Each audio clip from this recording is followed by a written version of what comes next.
You know, I must be on drugs if I think it's great to have a Lego space battle scene on the roof of my car. Okay, so down there in the bottom of the chicken coop is the popcorn. I decided not to keep messing with it, just to go ahead and feed it to the birds, which is really what I do with most things that I call out. I just feed them to the birds. I have grains for these birds. I rarely feed them the grains. We move the tractors around. I'm going to show you here. We did move. That's one of the things we did today, was move tractors. And that's where they were. And they did a decent job clearing that out. And then that's where they were before. Some stuff's starting to grow back, obviously, because of the poop. And then you have seed in there. And you know how it works, right? So let's talk about some of the other things we did today. We put in some tomatillos. Tomatillo there. Tomatillo there. I had a bunch of these yellow pears in starter trays. And in one of the storms, they were lost. And then I was out yesterday. Yesterday or the day before, and I ran across some yellow pears, so there they are. The idea on this is that we'll try to get them to grow up and get them into this trellis here and shade this lettuce. That was in the tray of yellow pears, but it's not a yellow pear. I forget what it is. Oh, that's a San Marzarino or something like that. It's an heirloom tomato. I didn't realize I was buying that. And then here we have some more yellow pears. So again, it's kind of late in the day. You can see kind of the shadows. That's after 5. And so you can see kind of how some of the shadows work inside the garden. So that we did that stuff. We got all the new beans that we put in watered. We moved the big birds tractors. We did a lot of weed eating. The thing with these boxes is that I gotta go and weed around them, which I don't really do. I just use a weed eater. It's faster and easier. And then I rake it, at least until this is, completely stripped, ground cleared with chickens, or however I do it, mulched, whatever. The plan was to mulch all of this, except, where I put the other mound beds. But for budgetary reasons, we did not have dump trucks deliver mulch. So we're holding on that, and I think I'm just going to keep, clearing with the weed eater and moving the birds around. It saves me a lot on feed. I have feed. It's in 5-gallon buckets with gamma lids. I just kind of look, and I look at them, and if they're walking around the ground pecking, I don't really feed them. When they stop pecking the ground, then I start feeding them, because there's not much left. And then we'll clear out a spot and move the tractor. And that's how it works here at TheLowCashHomestead. Okay, so that's what we got done over here today. And then over here, we got the fertilizer turned in, which is, again, just to prime this ground, because this ground has never been worked. It has never had anything on it but grass. So we put in a 10-10-10. That's the primer of the ground. We got in 4 rows of that popcorn, and it's about half of what we tilled on this side. And then the rest of the popcorn, I'm going to do it by seed, and then we'll put in the strawberry popcorns and the Japanese holeless over on this side. And that's depending on how many of these little micro corns, well, they were microgreens. Once they get leaves on them, they don't taste right. So the window on those is very, very short. But I've got some popcorn seed, and we'll just put probably another 3 rows in as seed goes. And then when the other ones, and some of them are starting to pop up, let's take a look. Here's another thing. We got a little bit more work done cutting in this here. As I mentioned earlier, we did an oil change on the MTD and a little bit of maintenance on it. And we used our ebb and flow table. I like having this ebb and flow table because it's not just for microgreens. It really works for plant starts and all kinds of good stuff. But you can see these are our strawberry popcorns, and let's see if we can get focused. There we go. We're starting to get some stuff starting to pop out. That's our Japanese hollis, and although one of the seeds did pop up, you can see some little greens coming up there. So these ebb and flow tables actually work really great, not just for the microgreens, because top watering microgreens can kind of make them fall, and then you gotta wait for them to come back up. So the ebb and flow table, not just for the microgreens, but for other stuff as well. We got these couple of Rutgers. We got these Rutgers, and this one is a Husky Red, which was in a flat of stuff that I bought. These are the Rutgers that we pulled out of the garden. You can see where the deer chewed them. They're starting to come back here. The stalks are nice and beefy. So we're probably going to put these over here in the stun garden after we get that going. A couple other things we also have in these carrot boxes. We're also starting to get little bits of carrot coming up. I say carrot boxes, what I mean is junk that I had that I planted carrots in. Oh, and yesterday while we were at market, I traded inside this Vigoro pot here. It's for a cherry tree, but a week or so ago, one of my customers was talking to me, and she brought up her family was having problems with diabetes and stuff, and somehow, I don't exactly remember, we got on the topic of Jerusalem artichokes. And she came back this week and gave me a couple of Jerusalem artichokes, which I then traded her for a flat of micro leeks. So I traded her a flat of micro leeks and got some Jerusalem artichokes, and I just put them in a pot for now because I'm not going to put them in the ground because they will run everywhere. I have to build a containment system for them. So for now, just to keep them alive and maybe get a little bit of growth out of them, and see if we can propagate just a little bit, we put them in a pot, and then we'll have to put some more infrastructure in for the Jerusalem artichokes. But I think it was a good deal for a flat of micro leeks. And so what we're going to do now is probably just get the tiller going again and try to tear up some of this ground. I've got to get this ground qualified, and I want to get it going so I can get some of the other stun garden stuff that I have, because I still have a lot of seed stock left from things that I have a tendency to sometimes go a little ape-ish, ape-ish or ape-sh when I'm shopping. It's like, oh, I like to eat those, and I like to eat those, and I like to eat those, and I like to eat those. And, I buy 10 packages of something when I need 5. But I do a lot of stun stuff. High density planting works for me. So what we're going to do now is just go ahead and do some tilling. And I'm going to do that probably till I'm tired. And then we'll go in and get dinner going for the family. This is Matt with TheLowCashHomestead. Thank you very much. Have a great day. Hello everybody, this is Matt over at TheLowCashHomestead. And today I am pretty sore. I've been working a tiller for the last couple of days, and so what I'm doing right now is I'm just kind of taking it easy, and I am seeding out some trays. Is it a little late in the season to seed out trays? Yes, but the things I'm planting can be planted in June. This is a early-on cabbage. Nothing fancy. It's available retail. This one's a burpee. So we're going to seed out. So on this, basically, I'm seeding out one tray. That's 72 cells. I got a bunch of other things. We're going to seed out cabbages and Brussels sprouts and stuff like that. We're going to basically do one tray each, or a set of 10, or a set of 20 little pots. And the reason is, I am quickly, when we just seeded out about 10 flats of microgreens, and I got one more to do, and that variety needs to soak overnight. But to be quite honest, we're seeding out one tray of each, because the propagation table is getting very, very full. Now, as I plant things, you make space, and as things start to sprout, you make space, and etc. And our New Zealand is really popping up quite well out there, and I need to build another box for that. I should be able to get that done this week, and then I can get those in. And those are, New Zealand spinach is perennial, so it comes back year after year after year. And we've got one that I planted last year as part of a test, and I've been picking on it. It came back just fine on its own. I didn't have to do anything.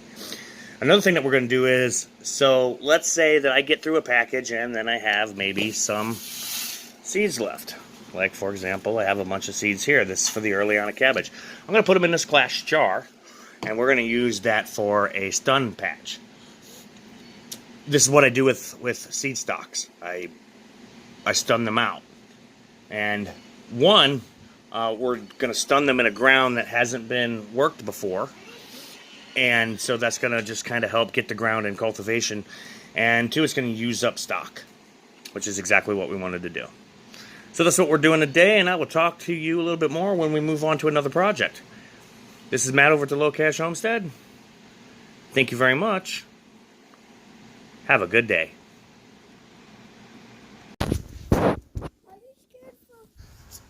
Daddy, are you scared from... Am I scared from what? Spiders. No, I'm not scared of spiders. Because they're God's creatures. They are God's creatures, but I'm not scared of spiders. I just step on them if I think they're gonna hurt me or scare me or hurt someone else. I just step on them. I'll get my shoe and I will smash them. You'll get your shoe and smash them? Yeah.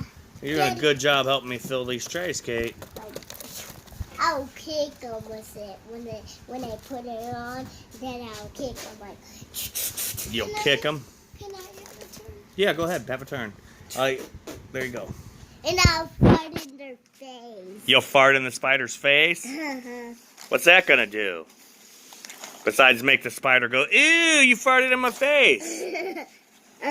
What else you get? Why would that be effective? Why would that be good to do? Farting. Because they don't want spiders. Good evening, everybody. This is Matt with TheLowCashHomestead. So one of the things that we did today was we seeded out a whole bunch of trays. And I did some low impact work simply because I've been doing a lot of high impact work and I needed a little bit of break. I'm kind of sore. And I'm still pretty sore, but we're going to do some low impact stuff. One of the things that we're going to do is we're looking at a wheelbarrow here. This is wood shavings and coco coir mixed together. The wood shavings are from when the chickens were itty bitty. I don't need them anymore. So, and I got a bunch of this coco coir because I just bought a bunch of it kind of like, hey, let's check this out. And I did use quite a bit of it, but I have a ton of it left. So doing some reading. Coco coir is supposed to be pretty good for mulching. And then I think it should go well on top of the drip tape. And you know, maybe it'll soak up some of the water from the drip tape and create what I'm actually trying to do here with the coco coir is to create an evaporative effect, so I can cool the soil a little bit as the summer goes on. We're gonna find out how well that works. So this is about a quarter of a bag of just pine shavings like you get at Walmart, and 5 gallons of coco coir. What that equals in expanded brick, I don't know, because I got, we expanded probably 3 or 4 bricks of it, and I got a bunch of it left. And then we're going to throw in some Eco Scraps fertilizer, because it has rained so ridiculously much this season that, based on my plant growth, I think I need to fertilize again. Not to mention this fertilizer, it's pretty weak. Most of these organic fertilizers are pretty weak. This is a 546. So in any case, we're going to sprinkle on a little bit more of that as we mulch. This is Matt with TheLowCashHomestead. Thank you very much. Have a great night. Hey, Matt with TheLowCashHomestead. While we're doing this, I like to jam while I do my work. And so while we're doing this, we're listening to the Asteroids Galaxy Tour. I just share these things with you because it kind of gives you an idea. Helps you get to know me a little bit and not just the things I'm doing on my homestead. Thank you very much. Have a good night. Homestead. So there we go. Got 2 boxes done. It doesn't seem like much, but I did use the rest of the wood shavings and the rest of the coco coir that we had expanded. So I'm going to go check the supply shed, or the garden shed as I call it, and we're going to find out if we have any more. I know I don't have any more wood shavings. It's unlikely that I'm going to get more wood shavings. I just really don't have a use for it, where coco coir comes in a compressed brick. So if you don't expand it, you just, put it in a container so that animals don't chew the wrappers open and, keep it. So I'm going to go check and see what my supply on coco coir is like. I might have to pick some more up. I know I need to go out and get laundry detergent. and OxyClean and a few other things this evening. So we'll kind of check that out. This is Matt with TheLowCashHomestead. Thank you very much. Have a good day. So this is the candy popcorn here. This is the Japanese hulless, and this is the strawberry popcorn. We also seeded out a bunch of other things that we had. Let's take a look here. We seeded out some Brussels sprouts. Been a little late for that, but according to the manufacturer in my zone, I should be able to plant that still. We seeded out, this is an all-season cabbage. This is supposed to be a heat and drought-tolerant cabbage. We also seeded out a Earliana cabbage. That is also supposed to be heat and drought-tolerant for my zone. And then this is another tray of our candy cane popcorn. We also seeded out another tray of the yellow pear. And this is, I did buy some because I seeded out a bunch of them. They didn't do so well. I had a hard time getting starts going this spring. So we seeded out a bunch of yellow pears there. We seeded out a bunch of yellow pears here. And then we also seeded out, this is called a super steak. And we also seeded what's called a Dexter's Bush Cherry. You don't get a lot of seeds for $2 in the Dexter's Bush Cherry. Just be honest about that. I think it did like 3 or 4 pots of these little recycled Bonnie pots. And then an experience while I was at the market this weekend was some people came in and said, we got a whole bunch of these flats and little starter pots. Does anybody here want them? And none of the other farmers took up on it. I was like, deal, score, right here. I'll take them. You know, and then they bought a couple flats of microgreens from me too, so it turned out to be a good deal. These are the ones that the deer chewed off. You see they've sprouted up. They're probably going to be stuck at that size. But in any case, we got a couple more thumb watermelons that popped up here. And the New Zealand's coming up, as well as the pepperoncinis and some of the hot peppers that I didn't start right away because I kind of needed to prep that ground. Plus, we had all new infrastructure improvements over in the primary garden. And then we had a small area of the secondary garden ready. We had the containers going, and I talked to NRCS today.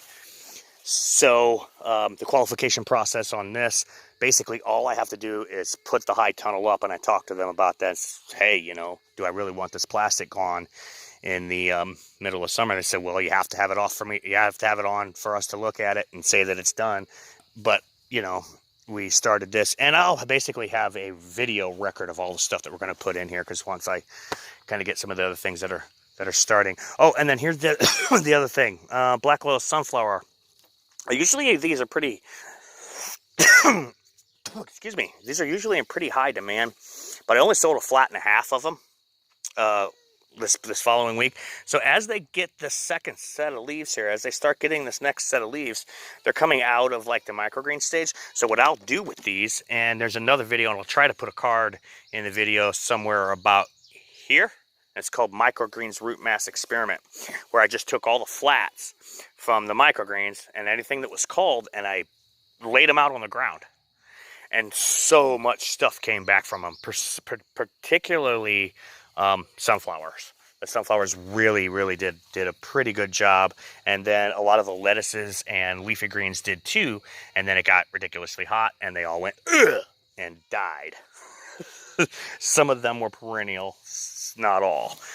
And in fact, I got a New Zealand over there. Well, we've talked about the New Zealand enough. You've seen me eating that. So that's another thing that we got done, is we seeded out a whole bunch of stuff. I need to do some low impact stuff today, because I really worked my butt off on this. And although my forward tine MTD is a monster, the hard pan, and we've experienced this, there's a vein of the hard pan that runs through the primary garden, that the first time that we broke this ground was like an inch under the topsoil. And the hard pan here, and actually if you were to follow the vein, you know, if you could. But in any case, I don't know that I can illustrate that enough. But there's a vein of compacted hardpan that is very, very shallow, and like most of this area right over here along the side and this corner is in that vein of hardpan. So it took a lot of passes and a lot of work to get even 4, 5, 6 inches into that, whereas that tiller will usually just tear itself right into the ground, like down to the motor plate, where you can cut 16, 18 inches deep with it, which is one of the reasons that I love the forward drives. So if you have experience in operating forward drive, then that usually does you pretty well. Okay, so that's what we've done so far. I'm gonna go check on the coco coir and see if we got any more coco coir that I can maybe put in the wheelbarrow and start to decompress while I go run some of these errands and kind of have everything ready for. We're going to see exactly what tomorrow holds. Weather says low chance of precipitation, so we're going to kind of see how things go there. And yes, I was doing it in a wheelbarrow versus a garden cart. The other thing we did is we went ahead and put the eco scraps on the other 2 remaining boxes on this side. Watch the video where I set the boxes up, where we agitated everything down in there. Then this time I just threw it out on the surface because we're going to put, you know, 2 inches of coco coir mulch on the top to handle that. Okay, let's go see if we got some more coco coir. Okay, I got 1 cube of it left. This is a Wally World special, guys. Totally honest.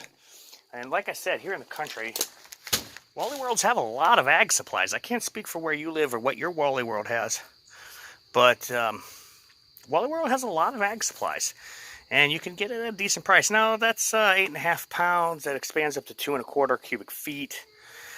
But I only got 1 cube left, and I know that that's not going to be enough, so we're probably going to have to pick up some more. And then what I do with it is I soak it in an excessive amount of water, and then I put it in these Aquaponics buckets that I had. This was a laundry detergent bucket. I've had this bucket for, oh my God, like 7, 8 years, because this was the bucket that I put my Aquaponics pump in.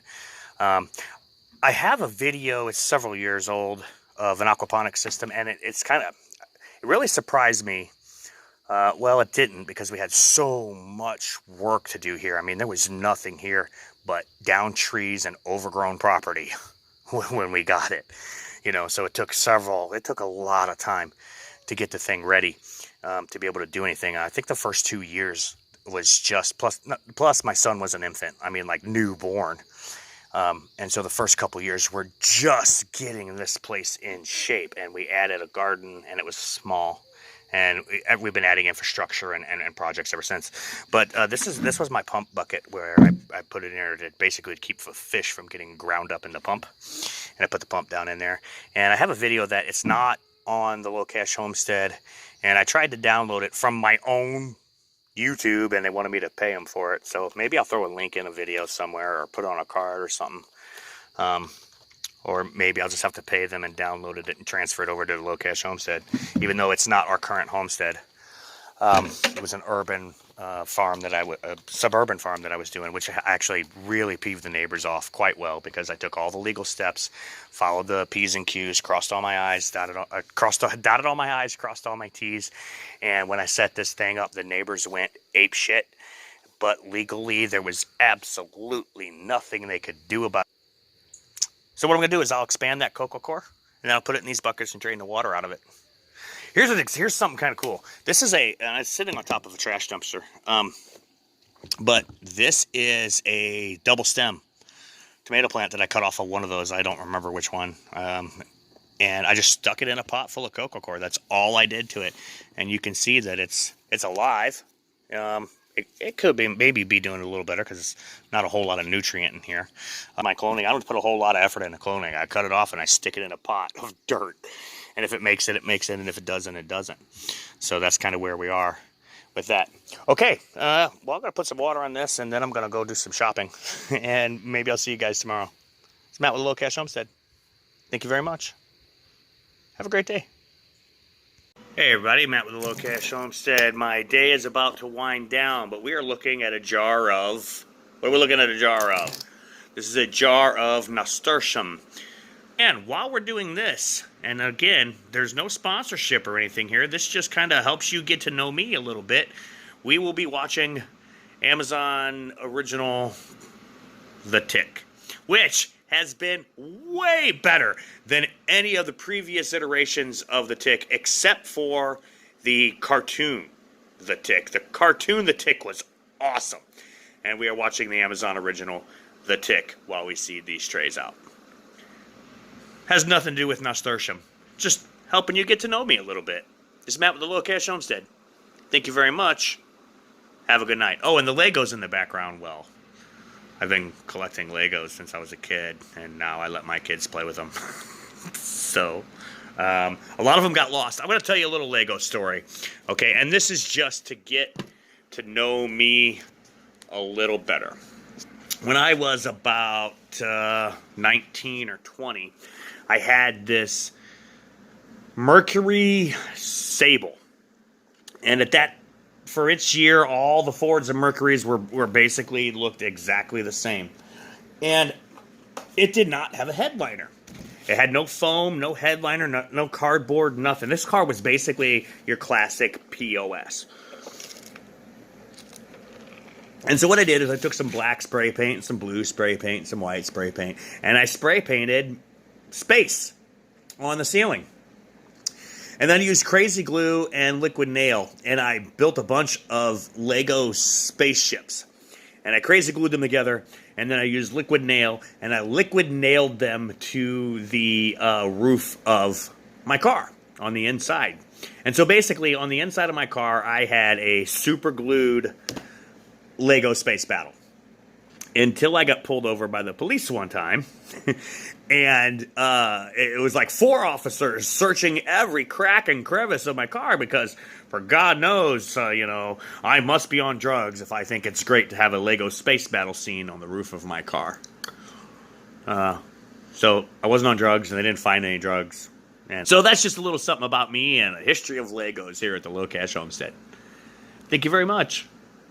Have a good night.